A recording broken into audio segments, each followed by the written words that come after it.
Daha bir sual nə çıxır ortaya Hüseyn bəy? Bax, biz bəzən görürük ki, qənaət məqsədi ilə kolon və rigel kimi dəmir beton elementləri ya daş sütunlarla ya da gizli rigel deyilən elementlərlə əvəz etməyə çalışırlar.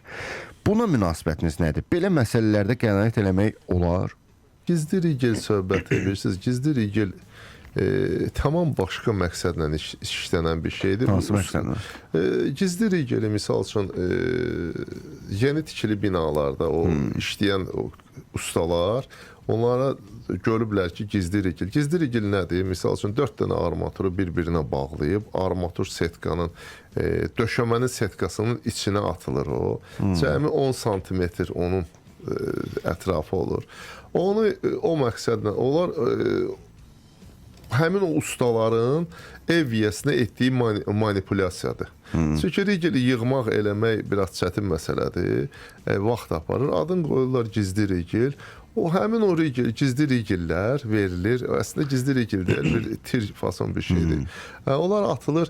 Kərpic divarların, misal üçün, tutaq ki, hamamın, tuvaletin divarları gedəcək. Onun altına bir gücləndirmə məqsədi ilə atılan bir şeydir.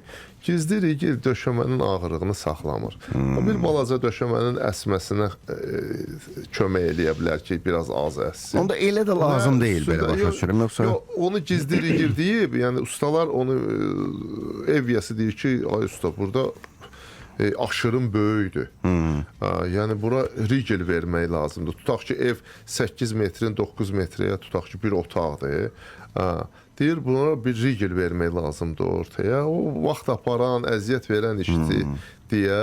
Deyir, yox, müəllim, mən gizli rigel verəcəyəm də. Gizli rigel verir, onun heç bir mənası yoxdur. Döşəmədə, əsmədə olur, hər bir şeydə olur. Yəni ki, onun heç bir köməyi olmur. Yalançı, ev yiyəsinin başını aldırmaq üçün bir manipulyasiyadır. Bax, bu informasiyanı biz bilmirdik. Görürsünüz, bəzən rigellərdən gəlib bizdə qonaqlar danışsa, bu söhbəti ona deyəcəyik.